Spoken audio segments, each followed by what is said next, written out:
tried to buy a lightning cable for my DJI Mavic Mini controller because I lost this cable like 2 times, but they don't have it in stock right now, so I have to wait a couple of days before I can fly the drone. It's amazing weather to fly the drone, but I don't have the lightning cable, so I can't fly the drone this weekend, which is sad.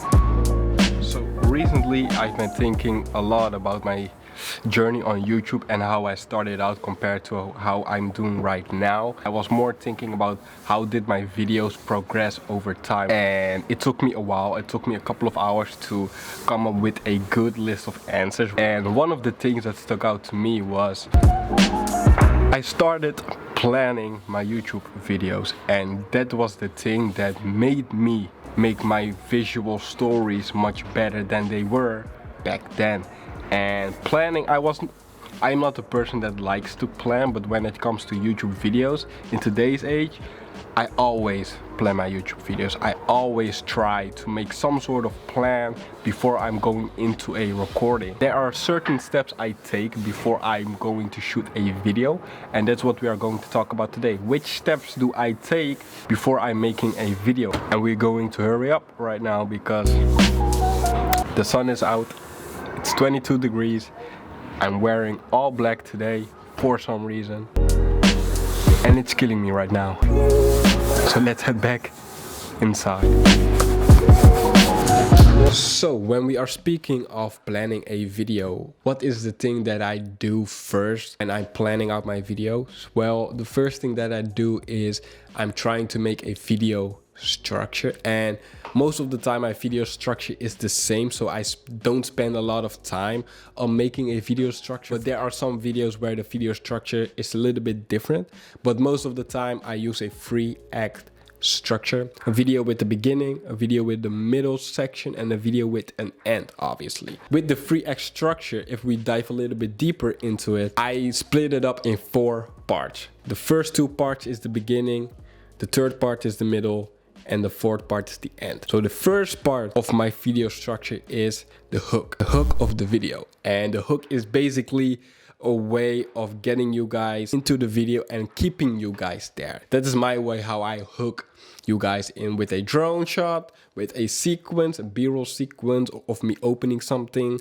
or a skateboard sequence, or just something unrelated to the topic itself. The second thing is the introduction itself. So this part is where you are introducing the topic. So for example, when I was sitting on the balcony in this video, that was my introduction. I introduced the topic to you guys. So the third thing is the content itself, the meat of the video. The reason why you clicked and stayed on the video is the content itself. So the meat of the video is just actually the value of the video, the part of the video where all the value is in, and that's most of the time this is the longest part of the video. And the end of the video, we call that call to action. So the call to action is basically what you guys are used to, because I ask always if you guys want to subscribe, like the video, and leave a comment down below.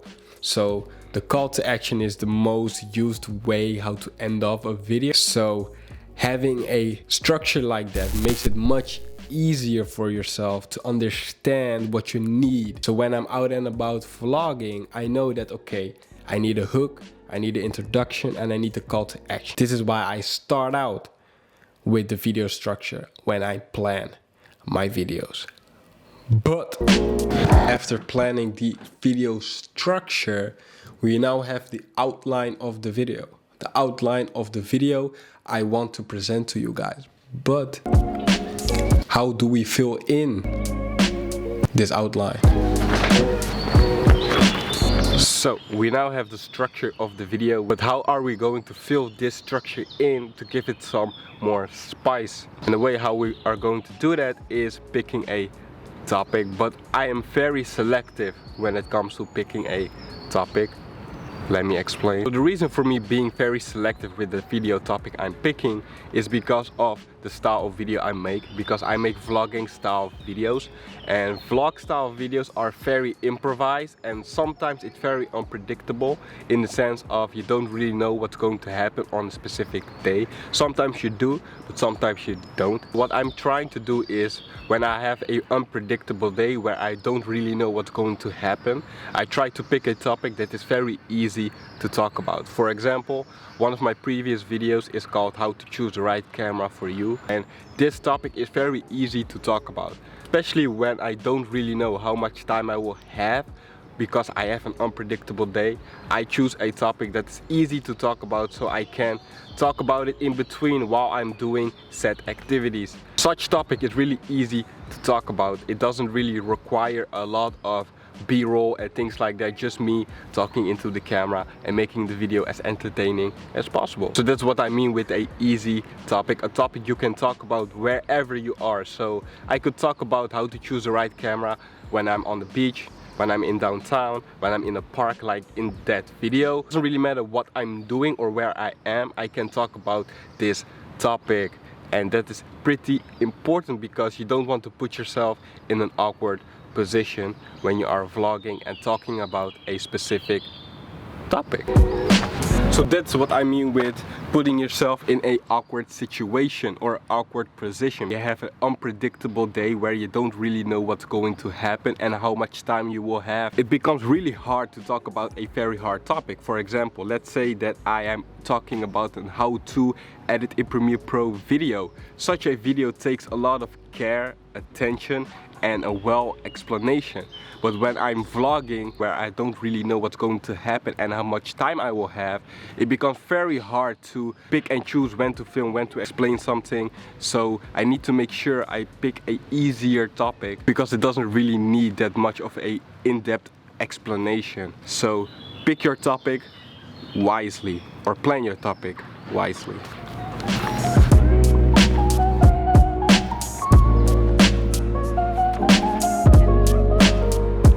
So the third point I have for you guys, and the third thing I do in my video planning process, goes hand in hand with the previous one. The previous one was picking a video topic, and this one is dissecting the video topic, or in other words, making bullet points.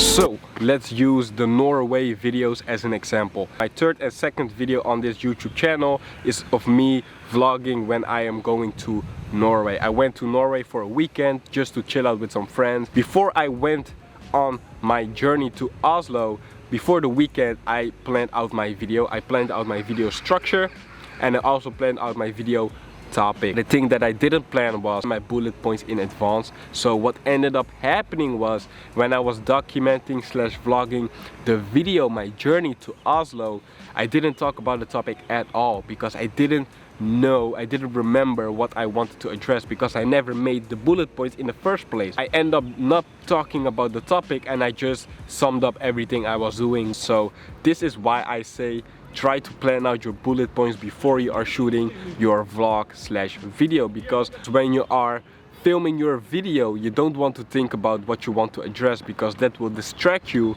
from actually filming. And in my personal experience, the Norway videos, they are fun to look at, they are fun and they are entertaining, but they don't have a lot of value in it just because I didn't mention the topic and I didn't talk about the bullet points I wanted to address, since I didn't have any bullet points. So try to plan your bullet points before you are filming your video so you don't have to think about it or come up with bullet points while you are vlogging or while you are making your video. So make sure to plan out your bullet points before you are going to film your video. So lastly, but certainly not least, this is the most important part of my video planning process, but also the most fun part because I find a lot of fun in this. I think this is the most important and fun thing I do when it comes to planning my videos, which is the progression of the video. When we are talking about progression, we are talking about a sense of moving forward, the feeling of moving forward. If we apply that to video, you want to make sure that your video has a sense of moving forward, so the people who are watching have the feeling that the video is progressing. So how do I plan this out before I start shooting and editing the video? The thing that I do is I make a list of all the A-roll sequences I want to have in a specific video. What I try to do is I try to look at the list of A-roll sequences and how I'm going to tie them together, because they aren't tied together. For example, I made one A-roll sequence on my balcony, one A-roll sequence in my room. Those are all A-roll sequences, but they are loose. They are not tied together.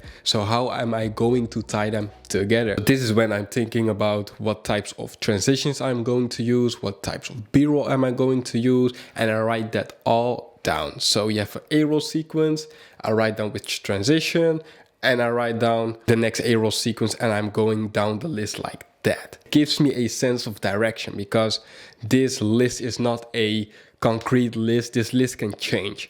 I can be vlogging outside and I'm just thinking about this list and might come up with a much better transition or a much better type of B-roll. So this list is not a concrete list, but this list gives me some sort of a direction what I could do in my video in order to make all those loose A-roll sequences tie together as one. Most of the time when I'm not having such a list, I tend to do random things. I tend to film random stuff. I try to do random transitions that feel out of place and doesn't really work well. And when you are doing this, we'll add that into the video and it could make the progression of the video suffer. It could feel like we are stuck in one place for too long just because I've added random transitions or random B-roll. I might do something different. I might not make the exact shots I wrote down, but I try to stay close to the idea. I don't make random B-roll shots and eventually add that in and kill the progression of the video. So as I said, this list is not a concrete and all be all list, but this list is a list that gives me an idea, gives me a direction of what I could do to tie every A-roll sequence together. So with that being said, I hope you guys like this video. I hope you guys got something out of the way how I plan my video, because it's not really different from other people. I might approach it a little bit different. If you like this video, make sure to leave a like, subscribe if you are new to the channel and you enjoy this type of content, and make sure to leave a comment down below. What do you think about the progression of this video? What do you think about the points I made? How do you plan your videos? Let me know in the comment section down below. And with that being said, I've talked for 8 minutes now straight and 9 minutes and 10 seconds right now. So I'm going to end it right here, guys. So I see you guys in the next video.